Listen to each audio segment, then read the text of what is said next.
Right after 9/11, about 10 days after 9/11, I went through the Pentagon and I saw Secretary Rumsfeld and Deputy Secretary Wolfowitz. I went downstairs just to say hello to some of the people on the Joint Staff who used to work for me, and one of the generals called me in. He said, "Sir, you got to come in. You got to come in and talk to me a second." I said, "Well, you're too busy." He said, "No." He says, "We've made the decision. We're going to war with Iraq."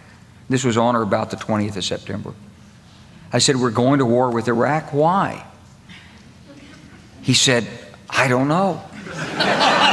He said, "I guess they don't know what else to do." So I said, "Well, did they find some information connecting Saddam to Al-Qaeda?" He said, No. He says, "There's nothing new that way. They just made the decision to go to war with Iraq." He said, "I guess it's like we don't know what to do about terrorists, but we've got a good military and we can take down governments." And he said, "I guess if the only tool you have is a hammer, every problem has to look like a nail." So I came back to see him a few weeks later, and by that time we were bombing in Afghanistan. I said, "Are we still going to war with Iraq?" And he said, "Oh, it's worse than that."